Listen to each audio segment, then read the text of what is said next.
আমাদের study mapping চ্যানেলে সবাইকে স্বাগত। আজকে আমরা গণিত প্রভা ক্লাস 6 পেজ নাম্বার 67 থেকে দেখে নেব। কোষে দেখি 5.1, আমি দেশলাই কাঠি দিয়ে নিচের মতো VZED, দেখো এখানে VZED এই চিহ্নগুলো তৈরি করেছে দেশলাই কাঠির সাহায্যে, তাই তো? দেখো এগুলোকে প্রত্যেকটাকে দেখে মনে হচ্ছে কিন্তু দেশলাই কাঠি দিয়েই কিন্তু এরকম চিত্র তৈরি করা হয়েছে। এরকম তৈরি করার চেষ্টা করি ও যে কোনো নকশায় প্রয়োজনীয় কাঠির সংখ্যা জানার সহজ নিয়ম গড়ার চেষ্টা করি। প্রথমে দেখো দেশলাই কাঠি দিয়ে ভি এর মতো চিহ্ন তৈরি করা হয়েছে, মানে ভি এর মতো নকশা তৈরি করা হয়েছে। দেখে নিচ্ছি যে একটা ভি তৈরি করতে কতগুলো লেগেছে দেশলাই কাঠি, একটা দুটো। এটাও তৈরি করতে দেখো দুটো লেগেছে, মানে প্রত্যেকটা দেশলাই কাঠি মানে দুটো করে লেগেছে, তাই তো? মানে ভি এরকম আকৃতি তৈরি করতে, এক একটা ভি আকৃতি তৈরি করতে দুটো করে দেশলাই কাঠি লেগেছে। তার মানে দেখে নিচ্ছি দেখো ভি চিহ্নের সংখ্যা যদি একটা হয় তখন প্রয়োজনীয় দেশলাই কাঠি কতগুলো হবে, একটার জন্য দুটো লাগছে, মানে 2x1। আবার যদি দুটো চিহ্ন তৈরি করা হচ্ছে দেখো 2x2 মানে 4। দেখো দুটো তৈরি করতে একটা দুটো তিনটে চারটে, তিনটের জন্য কতগুলো লাগছে 2x3 মানে 6। দেখো চারটে পাঁচটা ছটা, আবার চারটে তৈরি করতে 2x4 মানে 8। দেখো এখানে এত দূর পর্যন্ত তিনটে পর্যন্ত ছটা লেগেছিল, আরও দুটো লাগছে, একটা দুটো মানে ছটা। পাঁচটা তৈরি করতে কতগুলো লাগছে দেখো, একটা দুটো আরও দুটো লাগছে, মানে দেখো 8 + 2 কত হয়ে যাচ্ছে 10।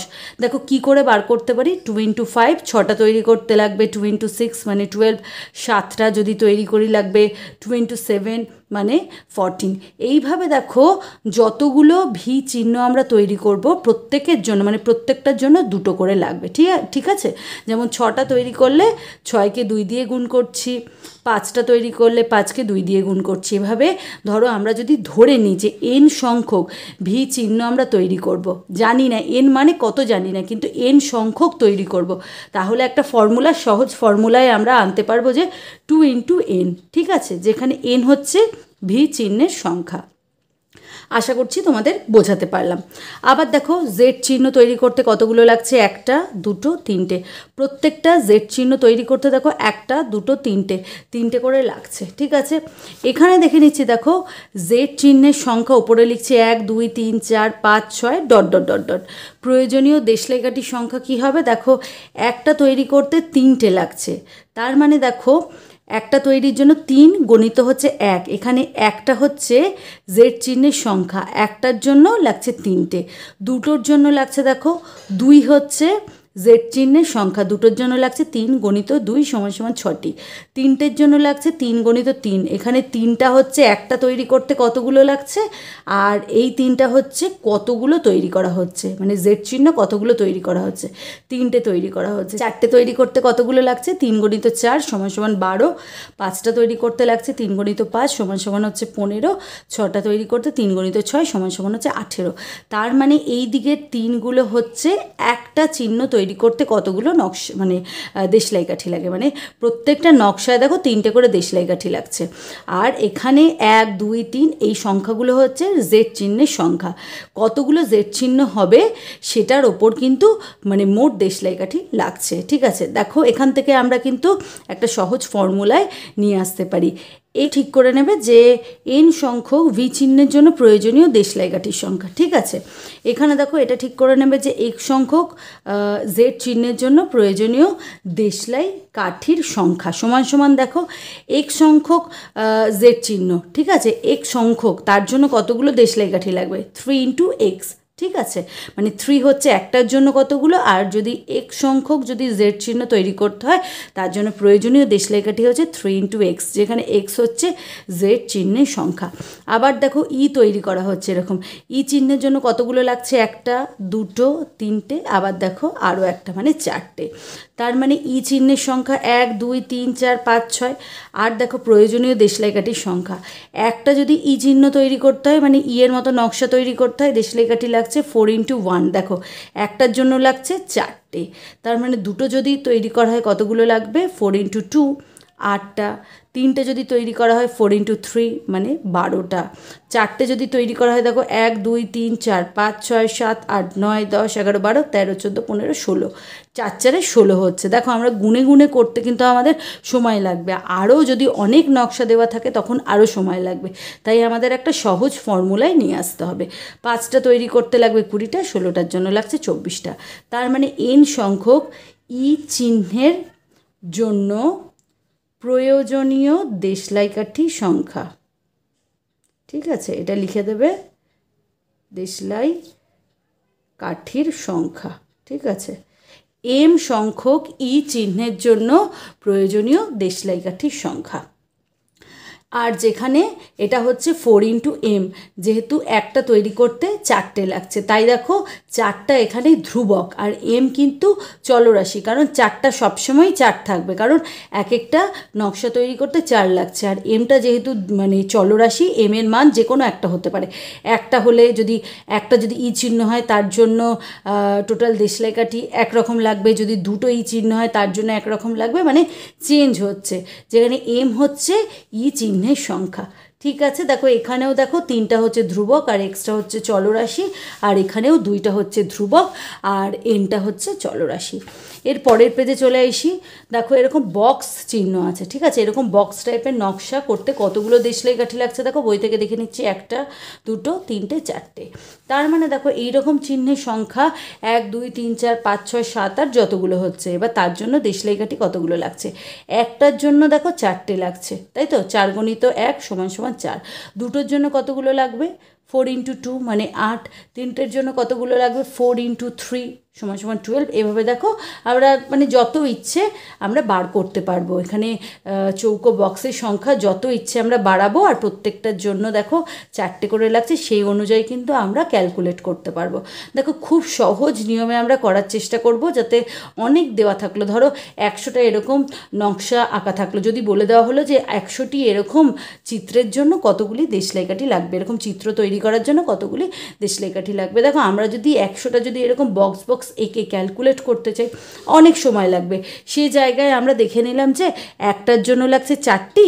তার মানে এটার থেকে একটা সহজ ফর্মুলায় আসতে পারি যে বি সংখ্যক এই চিহ্নের জন্য প্রয়োজনীয় দেশলাই সংখ্যা সমান কত হবে, 4 × b, যেখানে বিটা কি, বিটা হচ্ছে এই চিহ্নের সংখ্যা। ঠিক আছে, মানে এই চিহ্নের সংখ্যা একটা হলে তাহলে 4 × 1 হবে, দেখো 4টে পাওয়া যাবে। আর এই বি চিহ্ন মানে হচ্ছে মানে বি মানে হচ্ছে এই চিহ্নের সংখ্যা। এটা যদি দেখো দুটো বক্স হয় তার মানে কতগুলো হয়ে যাবে, 4 × 2 মানে হচ্ছে 8টা। আমি কি বললাম, যদি 100টা হয়, মানে এইরকম চিহ্নের সংখ্যা যদি 100টা হয়, মানে b = তখন 100 হয়ে যাবে, তখন আমরা ফর্মুলাটা কি পাবো, 4 × b, তার মানে হচ্ছে 4 × 100 = হচ্ছে 400। দেখো আমরা কত সহজে আমরা 100টার ক্ষেত্রে কিন্তু আমরা বার করে নিতে পারলাম, কোনো বক্স না এঁকে দেশলাই কাঠি না বসিয়ে আমরা কিন্তু বার করে নিতে পারলাম। যদি এরকম যদি 100টা বক্স থাকে তবে সেটা তৈরি করতে কতগুলো দেশলাই কাঠি লাগবে। ঠিক আছে, এখানে বলেছে যে এই নকশাগুলো দিয়ে তো তৈরি করার চেষ্টা করি, আবার যে কোনো নকশার জন্য প্রয়োজনীয় দেশলাই কাঠির সংখ্যা। ঠিক আছে, দেখে নিচ্ছি যে এই নকশাটা তৈরি করব কতগুলো দেশলাই কাঠি লাগছে, 1টা 2টো 3টে। ঠিক আছে, তার মানে একটা তৈরি করতে 3টে লাগছে, দুটো তৈরি করতে কতগুলো লাগবে বলো তো, আরও 3টে মানে 6টা, 3টে তৈরি আরও একটা মানে 3টে তৈরি করতে কতগুলো লাগবে, টোটাল হচ্ছে 9টা, মানে এটার জন্য 3টে, এটার জন্য 3টে, মানে টোটাল তখন কতগুলো হয়ে গেল, 3টের জন্য দেখো 9টা হয়ে গেল। তাই তো, এটাকে আমরা সহজ ফর্মুলায় কি করে বার করতে পারবো, দেখো এটাকে আমরা লিখব, এটাকে ধরে নিলাম যে n সংখ্যক চিত্রের জন্য প্রয়োজনীয় দেশলাই সংখ্যা। দেখো n সংখ্যক আছে, একটার জন্য লাগবে 3টে, আর n সংখ্যকের জন্য লাগবে মানে n, 3 × n, তার মানে হচ্ছে 3n। ঠিক আছে, তার মানে হচ্ছে 3n, মানে nকে 3 দিয়ে গুণ করলে আমরা পেয়ে যাব। ধরে নিচ্ছি যে আমরা এই রকম চিত্র বানাবো 55টা। ঠিক আছে, কতগুলো বানাবো? 55টা। যেখানে nটা কি, যেখানে nটা হচ্ছে এই চিত্রের সংখ্যা, তার মানে 55টা এইরকম নকশা আমরা বানাবো। তার মানে n কত হয়ে গেল? 55টা বানাবো মানে n হয়ে গেল 55। সুতরাং দেশলাই লাগবে, দেশলাই লাগবে, মানে দেশলাই সংখ্যা কত হবে বলো তো? 3 ইন্টু n, তার মানে হচ্ছে 3 গণিত 55, 3 5 15, হাতে 1 থাকলো, 3 5 15 16, কতগুলো লাগবে? 165টা। তার মানে দেখো আমরা ছবি কিন্তু না এঁকে, 55টা এরকম নকশা না এঁকেই আমরা কিন্তু দেশলাই সংখ্যা বলতে পারবো যে এইরকম নকশা যদি 55টা আঁকি কতগুলো দেশলাই লাগবে। দেখো খুব সহজ, বীজগণিতের সহজ নিয়মে কিন্তু আমরা পেয়ে যাব। ঠিক আছে, আশা করছি তোমরা বুঝতে পেরেছো। এরপরে দেখো 2-এর দাগের অঙ্কগুলো আমাদের একটু দেখতে হবে, যে করতে হবে কথায় লিখে। আমি আমার দাদার থেকে 4 বছরের ছোট। দাদার বয়স x বছর হলে আমার বয়স দাদার বয়সের মধ্যে দিয়ে লেখার চেষ্টা করি। ঠিক আছে, যে আমি দাদার থেকে বলেছে যে 4 বছরের ছোট, এবার দাদার বয়স যদি x বছর হয় তবে আমার বছরটা দাদার বয়সের মধ্যে দিয়ে লিখতে হবে, মানে আমার কত বয়স সেই বছরটাকে দাদার কত বয়স সেটার মধ্যে দিয়ে লিখতে হবে। দেখো আমার আর দাদার বয়সের পার্থক্য কিন্তু 4 বছর, এটা কিন্তু সবসময় কনস্ট্যান্ট থাকবে, মানে আমার পরের বছর দেখো আমার 1 বছর বাড়বে, কিন্তু দাদারও কিন্তু আরও 1 বছর বাড়বে। তাই আমার আর দাদার বয়সের পার্থক্যটা এই যে 4 বছর, সেটা কিন্তু কখনোই কিন্তু বাড়বেও না কমবেও না। ঠিক আছে, কিন্তু দেখো এখানে দাদার বয়স x বছর, এটা কিন্তু আমরা জানি না। দাদার বয়স মানে আজ হয়তো 10 বছর হলো, পরের বছর 11 বছর হবে, তার পরের বছর 12 বছর হবে, সেটা তাই চেঞ্জ হবে। তাই এখানে x বছর যেটা দাদার বয়স, যেটা আমরা ধরবো, আমরা জানি না, ধরে নেব দাদার বয়স x বছর, এটা হচ্ছে চলরাশি আর 4টা হচ্ছে ধ্রুবক। কি লিখব? ধরি দাদার বয়স সমান সমান x বছর। দাদা বলেছে যে আমি আমার দাদার থেকে 4 বছরের ছোট, তাই তো? সুতরাং আমার বয়স কত হবে? দাদার বয়সের থেকে 4 বছরের ছোট। তার মানে দেখো দাদার বয়সের থেকে যদি 4 বছর বিয়োগ করে দিই তখন কিন্তু আমার বয়সটা বেরিয়ে যাবে। তার মানে আমার বয়স হবে x-4, তাই তো? এত বছর। 3-এর দাগে কী আছে দেখে নিচ্ছি। রফিকা বেগম ও আজমা খাতুন মালা তৈরি করছে, দুজনে দেখো মালা তৈরি করছে। নামগুলো ভালো করে খেয়াল করো, কে কতগুলো মালা গাঁথবে।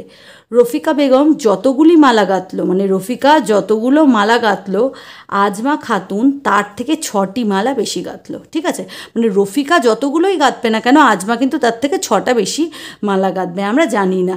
তার মানে এখানে কোনটাকে ধরবো দেখো, যেহেতু রফিকার রেসপেক্টে বার করবো, তাই রফিকা কতগুলো মালা গেঁথেছে সেটাকে ধরবো। রফিকা যদি 10টা গাঁথে, তার মানে আজমা তার থেকে আরও 6টা বেশি গাঁথবে, মানে 10 প্লাস হচ্ছে 6। ঠিক আছে, মানে হচ্ছে 16টা হয়ে গেল। আবার যদি রফিকা 12টা গাঁথে, তখন আজমা গাঁথবে 12 যোগ হচ্ছে 6। ঠিক আছে, এইভাবে কিন্তু বাড়তে বাড়তে থাকবে। আমরা জানি না যে রফিকা কতগুলো গেঁথেছে, আমরা তাই ধরে নেব যে রফিকা এক্সটি মালা গেঁথেছে। এখানে দেখো শুধুমাত্র এক্স ধরবো, আমরা যেমন প্রত্যেকটা অঙ্কের ক্ষেত্রে আমাদের ধরতে ধরতে অভ্যাস হয়ে গেছে যে এক্স ধরে অঙ্ক করা বা এক্স হচ্ছে, তোমরা এখানে এক্স না ধরে XY Z ABCD ইংরেজি বর্ণমালার, আমি মানে এর আগে তোমাদের বলেছিলাম না যে ইংরেজি বর্ণমালার যে কোনো একটা বর্ণ তোমরা ব্যবহার করতে পারো, শুধু কোনটা কি সেটা তোমাদের লিখে দিতে হবে। ধরি, কি ধরবো? রফিকা বেগম মালা গেঁথেছে সমান সমান XT। ঠিক আছে, সুতরাং আজমা তার থেকে 6টি মালা বেশি গেঁথেছে, সুতরাং আজমা খাতুন মালা গেঁথেছে সমান সমান x প্লাস 6টি, মানে রফিকা যতগুলো গেঁথেছে তার থেকে ও কিন্তু আরও 6টি মালা বেশি গেঁথেছে। তার মানে এক্সটা যদি ও গাঁথে, রফিকা আজমা গেঁথেছে x প্লাস 6টি। এখানে দেখো কি বলেছে যে আজমা খাতুন কতগুলি মালা গাঁথলেও তার সংখ্যা জানা সহজ নিয়ম তৈরি করে। দেখো খুব সহজেই আমরা বার করতে পারবো। এখানে দেখো রফিকা যতগুলো গাঁথছে, যে কোনো একটা যদি সংখ্যা আমরা যদি ধরে নিই, সেটার সাথে 6 যোগ করলে কিন্তু আজমা খাতুনের মানে গাঁথা মালার সংখ্যা পেয়ে যাব। চারের দাগের অঙ্কটা দেখে নিচ্ছি। আমাদের দোকানে অনেকগুলি মোম রঙের প্যাকেট আছে, ঠিক আছে। প্রতি প্যাকেটে 12টি মোম রঙ আছে, ঠিক আছে। অনেকগুলো মোম রঙের প্যাকেট আছে, কতগুলো প্যাকেট আছে আমরা জানি না, কিন্তু প্রত্যেকটা প্যাকেটেই 12টা করে মোম রঙ আছে, তাই তো। মানে তোমরা যেমন দেখো না যে এক একটা বক্সে 12টা করে রঙ থাকে, তেমন বলে দিয়েছে। এটা তো ফিক্স যে 12টা থাকবে বা 10টা থাকবে। দেখবে তোমার ওই কোম্পানির রঙের ওপর কিন্তু লেখাই থাকে যে এটাতে 12টা আছে, মানে ওই কোম্পানির আরও অন্যান্যগুলোতেও কিন্তু 12টা করেই থাকবে। মানে একটাতে 12টা আছে, একটাতে 10টা আছে, একটাতে 11টা আছে, এরকম কিন্তু হবে না। মানে একই কোম্পানির একই দামের প্যাকেটে কিন্তু একই সংখ্যক কিন্তু রং থাকবে। তার মানে এখানে বলে দিয়েছে যে অনেকগুলো প্যাকেট আছে, কতগুলো প্যাকেট আছে সেগুলো বলে দেয়নি, কিন্তু প্রত্যেকটা প্যাকেটেই কিন্তু 12টি করে মোম রং আছে। প্যাকেট না গুনে দোকানে মোট কতগুলি রং আছে সেটি হিসেব করার সহজ নিয়ম খুঁজি, ঠিক আছে। তার মানে আমাদের এখানে ধরে নিতে হবে যে মোট কতগুলো মোম রঙের প্যাকেট আছে। ধরি মোট মোম রঙের প্যাকেট আছে সমান সমান বিটি, ঠিক আছে। বি সংখ্যক ধরে নিলাম। সুতরাং প্রতি প্যাকেটে 12টি করে মোম রং থাকলে এখানে জানতে চেয়েছে মোট কতগুলি মোম রং আছে। মোট মোম রং আছে সমান সমান একটা প্যাকেটে দেখো 12টা করে যদি থাকে, তার মানে বি সংখ্যক প্যাকেট আছে, মানে বি ইন্টু 12টি, ঠিক আছে। তার মানে এটাকে কি লিখবে? 12B, ঠিক আছে। কারণ আমরা দেখো আগেই করেছিলাম, তোমাদের আশা করছি মনে আছে যে ধ্রুবকটাকে সবসময় চলরাশির আগে দেব, তাই তো। এখানে ধ্রুবক হচ্ছে 12টা কখনো চেঞ্জ হবে না, আর বি হচ্ছে চলরাশি, তাই দেখো বি এর আগে 12কে দিয়ে দিলাম, 12BT। এরপরে দেখে নিচ্ছি 5এর দাগের অঙ্কটা কি বলেছে। আজ আমাদের স্কুলের অনুষ্ঠানে আমরা অনেকগুলি সারিতে বসেছি।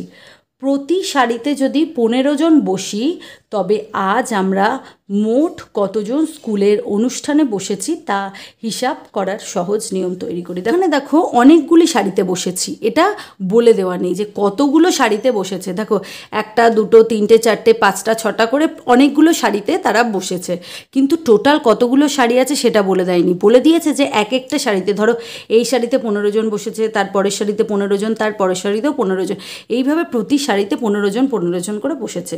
মানে টোটাল যদি সারির সংখ্যা বলে দিত, তবে সারির সংখ্যার সাথে 15 জন যদি আমরা গুণ করে দিতাম, তখন কিন্তু আমরা পেয়ে যেতাম যে মোট কতজন স্কুলের অনুষ্ঠানে তারা উপস্থিত ছিল, মানে বসেছিল সেই তখন অনুষ্ঠানে।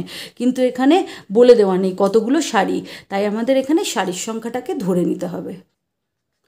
দেখো এখানে কি লিখে নিলাম যে ধরি আমরা এম সংখ্যক সারিতে বসেছি, মানে এম সংখ্যক সারি আছে, তবে মোট স্কুলের অনুষ্ঠানে বসেছি দেখো এম ইন্টু হচ্ছে 15, তার মানে দেখো এক একটা সারিতে বসেছে 15 জন করে, তার মানে এম সংখ্যক সারিতে বসেছে এম ইন্টু 15, বা এটাকে 15M বলতে পারো, ঠিক আছে। তার মানে এতজন আমরা বসেছি। এরপরে দেখো 6এর দাগের অঙ্কটা দেখে নিচ্ছি। পার্থ ও তীর্থ দুজনে পুকুরের পাড়ে বসে মাছ ধরছে। তীর্থ যতগুলি মাছ ধরলো, পার্থ তার থেকে 5টি মাছ বেশি ধরলো, ঠিক আছে। মানে দুজনে মিলে মাছ ধরছে, তীর্থ যতগুলো ধরেছে বলছে যে পার্থ তার থেকে 5টা বেশি ধরেছে। তাই দেখো এখানে তীর্থ কতগুলো ধরেছে আমাদের কিন্তু জানা নেই, তীর্থ কতগুলো ধরেছে সেটা যদি আমরা জানতে পারতাম, তার সাথে 5 যোগ করে দিলে কিন্তু পার্থ কতগুলো মাছ ধরেছে সেটা পেয়ে যাব। এখানে বলেছে পার্থ কতগুলি মাছ ধরলো তা তীর্থর ধরার মাছের সংখ্যা দিয়ে প্রকাশ করি, ঠিক আছে। দেখো এখানে তীর্থ যতগুলি মাছ ধরলো সেটাকে আমরা ধরে নেব। ধরি তীর্থ মাছ ধরলো সমান সমান XT, ঠিক আছে। তীর্থ এক সংখ্যক মাছ ধরেছে। এবার পার্থ কতগুলো ধরেছে তার থেকে 5টি বেশি, সুতরাং পার্থ মাছ ধরলো সমান সমান তীর্থ যতগুলো ধরেছে তার মধ্য দিয়ে প্রকাশ করতে বলেছে। তার মানে হচ্ছে তীর্থ ধরেছে X সংখ্যক, আর পার্থ তার থেকে আরও 5টা বেশি ধরেছে, মানে X + 5টি, ঠিক আছে। এইভাবে কিন্তু তোমরা করতে পারবে, খুব সহজ, একটু বুঝে বুঝে করবে। সাতের দাগের অঙ্কটা দেখে নিচ্ছি। মিতা ও মায়া কাগজের নৌকা তৈরি করছে। মিতা মায়ার থেকে দুটি নৌকা কম করলো। ঠিক আছে, মায়া যতগুলো নৌকো তৈরি করেছে মিতা তার থেকে কিন্তু দুটো নৌকো কম করেছে। মায়া যদি 10টা করে, মিতা তার থেকে দুটো কম, মানে কি 10 বিয়োগ 2 মানে 8টা করেছে। মায়া যদি 4টে করে তবে মিতা তার থেকে দুটো কম, মানে 4 বিয়োগ 2 সমান সমান 2টো করেছে। মানে মায়ারটা যদি আমরা জানতে পারি সেটার থেকে 2 বিয়োগ করে দিলেই কিন্তু মিতা কতগুলো নৌকো তৈরি করেছে আমরা জানতে পারবো। এখানে বলেছে মিতা কতগুলি কাগজের নৌকো তৈরি করলো, হিসাব করার সহজ নিয়ম খুঁজি। ঠিক আছে, তার মানে দেখো আমাদের এখানে কি ধরতে হবে, মায়া কতগুলো নৌকো তৈরি করেছে, কারণ মিতা মায়ার থেকে দুটো কম করেছে, তাই তো। ধরি মায়া নৌকো তৈরি করেছে সমান সমান বিটি। ঠিক আছে, মানে বি সংখ্যক সে নৌকো তৈরি করেছে। সুতরাং দেখো মায়া তৈরি করেছে, মিতা করেছে মায়ার থেকে দুটো কম, সুতরাং মিতা নৌকা তৈরি করেছে সমান সমান বি মাইনাস 2টি। ঠিক আছে, মানে মায়া যতগুলো তৈরি করেছে মিতা তার থেকে দুটো কম করেছে, তার মানে বি মাইনাস 2 করে দেবো। এরপরে দেখো 8এর দাগের অঙ্কটা দেখে নিচ্ছি। কি বলেছে, বাবা অনেকগুলি মিষ্টির প্যাকেট আনলেন। যদি প্রতি প্যাকেটে 5টি সন্দেশ থাকে তবে বাবা কতগুলি মিষ্টির প্যাকেট আনলেন সেটা হিসাব করার সহজ নিয়ম তৈরি করি। দেখো বাবা কতগুলো প্যাকেট এনেছে সেটা কিন্তু জানি না, অনেকগুলি প্যাকেট এনেছে। বলেছে যে প্রত্যেকটা প্যাকেটেই কিন্তু 5টা করে সন্দেশ আছে, তবে মোট কতগুলো বাবা মিষ্টি আনলেন সহজে আমরা মানে সেটা সহজে হিসাব করার নিয়ম বার করি। ধরে নিচ্ছি যে বাবা এক সংখ্যক মিষ্টির প্যাকেট আনলেন। ধরি বাবা এক্স সংখ্যক মিষ্টির প্যাকেট আনলেন।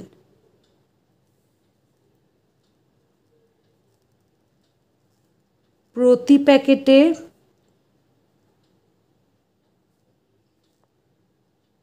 মিষ্টির সংখ্যা সমান সমান 5টি। সুতরাং বাবা মোট মিষ্টি আনলেন সমান সমান, দেখো প্রতি প্যাকেটে যদি 5টি করে মিষ্টি থাকে আর বাবা এনেছে এক সংখ্যক মিষ্টির প্যাকেট, তার মানে মোট মিষ্টি আনলেন 5 মাল্টিপ্লাইড বাই এক্স এতটি, তার মানে 5xটি। ঠিক আছে, মানে 5টা প্যাকেট মিষ্টি এনেছে, তার মানে এক সংখ্যক মিষ্টির প্যাকেট এনেছে আর প্রত্যেকটা প্যাকেটে 5টা করে থাকে, তার মানে মোট মিষ্টি এনেছে 5 × x সমান সমান 5xটি। ঠিক আছে, এরপরে দেখো 9এর দাগের অঙ্কটা দেখে নিচ্ছি। দিদা আজ নারকেলের সন্দেশ তৈরি করেছেন। ঠিক আছে, দিদা নারকেলের সন্দেশ তৈরি করেছেন। দিদা আমাকে যতগুলি সন্দেশ দিলেন আমার ভাইকে তার থেকে দুটি বেশি দিলেন। ঠিক আছে, মানে আমাকে যতগুলো দিয়েছে, আমাকে যদি দিদা 10টা দিয়ে থাকে ভাইকে তার থেকে দুটো বেশি দিয়েছেন, মানে 10 যোগ হচ্ছে 2। আমাকে যদি একটা দিয়ে থাকেন ভাইকে দিয়েছেন 1 যোগ 2 মানে 3টি, মানে আমাকে কতগুলো দিয়েছে জানি না, কিন্তু ভাইকে আমার থেকে দুটো বেশি দিয়েছে, মানে আমার সংখ্যাটা যদি জানতে পারা যায় তবে ভাইয়ের সংখ্যাটা তার থেকে দুটো বেশি হবে। বলেছে যে আমার বোনকে আমার থেকে 3টি সন্দেশ কম দিলেন। এবার বোনকে দিয়েছেন আমার থেকে 3টি সন্দেশ কম, মানে আমাকে যা দিলেন তার থেকে ভাইকে দিয়েছে দুটো বেশি, বোনকে দিয়েছে 3টে কম। ভাই ও বোনকে কতগুলি করে সন্দেশ দিলেন তা আমার পাওয়া সন্দেশের অজানা সংখ্যা হিসাব করি। দেখো আমার থেকেই সেটা বার করতে হবে, মানে আমাকে কতগুলো দিলেন সেটা ধরতে হবে, সেটা ধরলেই দেখো আমার থেকে ভাইকে দিয়েছে দুটো বেশি আর আমার থেকে বোনকে দিয়েছে 3টে কম আমরা বার করতে পারবো। ঠিক আছে, তাই দেখো কি ধরে নিচ্ছি, যে ধরি দিদা আমাকে সন্দেশ দিলেন সমান সমান এনটি, আমাকে এন সংখ্যক মানে এনটি সন্দেশ দিয়েছে। সুতরাং ভাইকে দিয়েছে, ভাইকে দিলেন, দেখো আমাকে এন সংখ্যক দিয়েছে, ভাইকে দিয়েছে তার থেকে দুটি বেশি, তাই তো। আমাকে এনটি দিলে ভাইকে দুটি বেশি দিয়েছে, মানে n+2 এতটি। সুতরাং বোনকে দিলেন, বোনকে কতগুলো দিলেন, আমাকে দিয়েছেন n সংখ্যক, আর বোনকে আমার থেকে আরও 3টে কম দিয়েছে, মানে n-3টি। ঠিক আছে, মানে দিদা আমাকে যদি n সংখ্যক সন্দেশ দেন, ভাইকে দিয়েছে আমাকে দেওয়া সন্দেশের 2টো বেশি, মানে n+2, আর বোনকে দিয়েছে আমাকে দেওয়া সন্দেশের 3টে কম, মানে n-3 এত সংখ্যক বোনকে দিলেন। আশা করছি তোমরা বুঝতে পেরেছো। এর পরের পেজ মানে 68 পেজে চলে এসো। বেলুন দেখে নিয়ম তৈরি করি। দেখো, জেসমিন ও মামুদ কিছু বেলুন কিনেছে। জেসমিন কিনেছে দেখো 3টে এরকম বেলুন, আর মামুদ কিনেছে 2টো বেলুন। ঠিক আছে, আমরা দুজনে মোট কতগুলো বেলুন কিনলাম দেখি। ঠিক আছে, জেসমিন কিনেছে 3টে বেলুন আর মামুদ কিনেছে 2টি। তার মানে দেখো মোট কিনেছি 3 + 2 = দেখো যোগ করে বুঝতে পারছি যে 5টা হবে, তাই তো। আবার দেখো এই বেলুনের মানে কালারটা দেখো হালকা সবুজ, আর এটা হচ্ছে অরেঞ্জ টাইপের। আবার যদি আমরা দেখো মানে এইটা 2টো, মানে আমরা প্রথমে এই বেলুনটা 3টে যোগ করলাম, পরের এই 2টো বেলুন মানে 3 + 2 করলাম, সেটা 5 পাচ্ছি। আবার দেখো উল্টো করে লিখলাম, মানে এই 2টো বেলুনকে আগে দিলাম আর এই 3টে বেলুনকে পরে দিলাম। যদি এই 2 রকমের বেলুন যোগ করে দেখো, এটা হচ্ছে 2 যোগ হচ্ছে 3, এটা কত হবে? 2 + 3 করলেও কিন্তু 5 হচ্ছে, মানে আমরা 3 + 2 করলেও 5 হচ্ছে, আবার উল্টো করে লিখলাম 2 + 3, সেটাও 5 হচ্ছে। তার মানে 3 + 2 = হচ্ছে 2 + 3, তাই তো। কারণ প্রতি ক্ষেত্রে আমরা 5টি করেই বেলুন পাচ্ছি, মানে 3-এর সাথে 2 যোগ করলেও 5 হচ্ছে, আবার 2-এর সাথে 3 যোগ করলেও 5 হচ্ছে। তার মানে আমরা কি বলতে পারি যে 3 + 2 = হচ্ছে 2 + 3। ঠিক আছে, স্বাভাবিক সংখ্যা যোগের সময় সংখ্যা দুটি বিনিময় করলে একই থাকে। ঠিক আছে, তো এইগুলো কি 1, 2, 3, 4, 5, 6 এগুলো প্রত্যেকটা হচ্ছে স্বাভাবিক সংখ্যা। বলেছে যে স্বাভাবিক সংখ্যার যখন যোগ করব, মানে 2ও একটা স্বাভাবিক সংখ্যা, 3ও একটা স্বাভাবিক সংখ্যা, এই স্বাভাবিক সংখ্যার যখন যোগ করব তখন সংখ্যা দুটি বিনিময় করলে কিন্তু একই থাকে যোগফলটা। মানে এখানে 3 আর 2 সেটা যোগ করলে যোগফল 5 হচ্ছে, এটাকে বিনিময় করে দিলাম, মানে 2-এর জায়গায় 3 এলো, 3-এর জায়গায় 2 গেল। এরকম বিনিময় করলেও কিন্তু যোগফলটা 5ই থাকে। তাই বলেছে যে যোগের ক্ষেত্রে স্বাভাবিক সংখ্যাগুলোকে যদি আমরা বিনিময় করি তখনও কিন্তু সংখ্যা দুটির মানে যোগফলটা একই থাকে। কিন্তু যদি xটি বেলুন ও yটি বেলুন যোগ করি তবে কি একই থাকবে? মানে 3 আর 2 দিয়ে করলাম, এখানে 3 + 2 = 2 + 3, কিন্তু এখানে 2 আর 3-এর বদলে যদি একটা যদি x সংখ্যক হয় আর একটা যদি y সংখ্যক হয়, মানে ধরে নাও যে এটা তোমরা জানো না, এটা হচ্ছে x সংখ্যক, এটা জানো না, এটা হচ্ছে y সংখ্যক, মানে x আর y সংখ্যক বেলুনের ক্ষেত্রেও কি একই হবে এই জানতে চেয়েছে তোমাদের কাছে। দেখো x + y = হচ্ছে y + x হবে, কারণ হচ্ছে এক্স ও ওয়াইয়ের জায়গায় যে কোনো সংখ্যা বসিয়ে দেখি। ঠিক আছে, দেখো এক্সের জায়গায় প্রথমে আমরা 4 নিলাম আর ওয়াইয়ের জায়গায় 5 নিলাম। দেখো x + y মানে 4 + 5 = কত হচ্ছে 9। আবার দেখো y + x করলাম, মানে ওয়াইয়ের জায়গায় দেখো ওয়াইয়ের মানটা 5 বসিয়ে দিলাম, যোগ হচ্ছে এক্সের মানটা 4 বসিয়ে দিলাম, মানে 5 + 4 = 9। তার মানে দেখো, মানে আমরা 3 + 2 করেও যা পেয়েছিলাম, 2 + 3 করেও তাই পেয়েছিলাম। একইভাবে দেখো x + y এর ভ্যালুও যা হচ্ছে y + x এর ভ্যালুও কিন্তু একই হচ্ছে। তার মানে x + y = হচ্ছে y + x, অর্থাৎ যোগের ক্ষেত্রে বিনিময় নিয়ম হয়। ঠিক আছে, অন্য যে কোনো সংখ্যা x ও y এর জায়গায় বসিয়ে নিজেই যাচাই করি।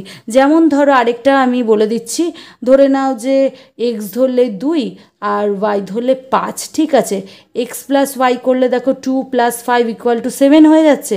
আবার দেখো y + x করলে মানে 5 + 2, এটাও দেখো যোগফলটা 7 হচ্ছে। তার মানে দেখো x + y = কত হচ্ছে y + x। তার মানে এক্ষেত্রেও কিন্তু যোগের ক্ষেত্রে বিনিময় নিয়মটা কিন্তু খাটছে। ঠিক আছে, এরপরে দেখো কিন্তু গুণের ক্ষেত্রে কি এই বিনিময় নিয়ম চলবে? যোগের ক্ষেত্রে দেখো আমরা বিনিময় নিয়মটা আমরা পেলাম, মানে বিনিময় নিয়মটা যোগের ক্ষেত্রে খাটছে। বলছে যে গুণের ক্ষেত্রেও কি এই বিনিময় নিয়ম মেনে চলবে? দেখো 2 × 3 = কত পাচ্ছি? 3 × 2 = 6। আবার দেখো এটাকে উল্টে দিলাম, মানে 2 × 3 হলো, উল্টে দিয়ে কি করলাম 3 × 2, এটাও কিন্তু 6 পাচ্ছি। তার মানে দেখো 2 × 3 = কি হয়ে যাচ্ছে 3 × 2। তার মানে দেখছি যে স্বাভাবিক সংখ্যার গুণের ক্ষেত্রেও কিন্তু বিনিময় নিয়ম মেনে চলছে। যোগের ক্ষেত্রেও যেমন বিনিময় নিয়ম মেনে চলছিল, দেখো গুণের ক্ষেত্রেও বিনিময় নিয়ম মেনে চলছে। দুটি চলও কি একই নিয়ম মেনে চলবে? দেখো চল 2, 3 এখানে ধ্রুবকগুলো মেনে চলছে বিনিময় নিয়ম, কিন্তু এখানে জানতে চেয়েছে যে চল মানে চলরাশি যেটার মান পরিবর্তন হয়, এখানে দেখো চলরাশিগুলোও মেনে চলছিল। প্রথমে 3 + 2 = হচ্ছে 2 + 3, এটা হচ্ছে ধ্রুবকের ক্ষেত্রে দেখিয়েছে। আবার দেখো বইতে একটা যেটা x = 4 y = 5 ধরে দেখালো, এটা হচ্ছে চলের ক্ষেত্রে দেখালো। এখানে দেখো আমিও যেটা দেখালাম x = 2 y = 5 ধরে, এটাও দেখো চলের ক্ষেত্রে দেখালাম। এখানে দেখো গুণের ক্ষেত্রে বিনিময় নিয়মটা দেখানো হয়েছে ধ্রুবকের ক্ষেত্রে, কারণ 2, 3 এগুলো হচ্ছে ধ্রুবকের ক্ষেত্রে বিনিময় নিয়মটা মেনে চলছে, মানে গুণের ক্ষেত্রে, স্বাভাবিক সংখ্যার গুণের ক্ষেত্রে। জানতে চেয়েছে যে চলের ক্ষেত্রেও কি, মানে চলরাশির ক্ষেত্রেও কি একই নিয়ম মেনে চলবে? দেখো দুটি চলরাশি নিলাম x ও y, যেখানে x × y = হচ্ছে y × x হবে, চলের ক্ষেত্রেও এটা হবে। কারণ দেখো আমরা দেখে নিচ্ছি x = 7 ধরলাম আর y = 9 ধরলাম, যে কোনো সংখ্যা আমরা বসাতে পারি। শুধু যে বইতে যেগুলো আছে সেগুলোই আমাদের বসাতে হবে তা কিন্তু নয়, তোমাদের ইচ্ছে মতো যে কোনো সংখ্যা ধরে কিন্তু এটা তোমরা ট্রাই করে দেখতে পারো, যেটা তোমরা যোগের ক্ষেত্রেও দেখবে বিনিময় নিয়মটা, আবার গুণের ক্ষেত্রেও কিন্তু নিজেরাই করে দেখবে। দেখো এই সংখ্যাগুলো বসিয়ে পাচ্ছি, x × y কী পাচ্ছি 7 × 9 মানে 7 × 7 = 49, 7 × 8 = 56, 7 নং 63। আবার y × x মানে 9 × 7, দেখো 5 নং 45, 6 নং 54, 7 নং 63। দেখো দুটো ক্ষেত্রেই 63 পাচ্ছি, মানে 7-এর সাথে 9 গুণ করলেও 63, 9-এর সাথে 7 গুণ করলেও 63। তার মানে দেখো x × y = কী হচ্ছে y × x, মানে স্বাভাবিক সংখ্যার ক্ষেত্রে আমরা যখন গুণটা করছি মানে তখনও কিন্তু বিনিময় নিয়মটা মেনে চলছে। চলরাশির ক্ষেত্রেও যেমন হচ্ছে, ধ্রুবকের ক্ষেত্রেও হচ্ছে, তাই গুণের ক্ষেত্রেও বিনিময় নিয়ম চলে। দেখো আমরা কিন্তু প্রমাণটা পেয়ে গেলাম, গুণের ক্ষেত্রেও বিনিময় নিয়মটা চলে। তাই বলেছে যে x ও y এর জায়গায় অন্য কোনো সংখ্যা বসিয়ে নিজেই যাচাই করি। তোমরা দেখো আমি বলে দিচ্ছি x = 4 বসালে আর y = 9 বসালে করে দেখতে পারো, যে কোনো সংখ্যা। তার মানে x × y হচ্ছে দেখো 4 × 9 মানে হচ্ছে 36, আর y × x কত হচ্ছে 9 × 4 36। তার মানে কী পাচ্ছি x × y = হচ্ছে y × x। দেখো গুণের ক্ষেত্রেও কিন্তু বিনিময় নিয়মটা মেনে চলছে। ভিডিওটা যদি ভালো লেগে থাকে অবশ্যই লাইক করে দিও, বন্ধুদের মধ্যে শেয়ার করে দিও, আর যদি চ্যানেলে নতুন হয়ে থাকো তবে সাবস্ক্রাইব করতে ভুলো না। দেখা হচ্ছে পরের ভিডিওতে।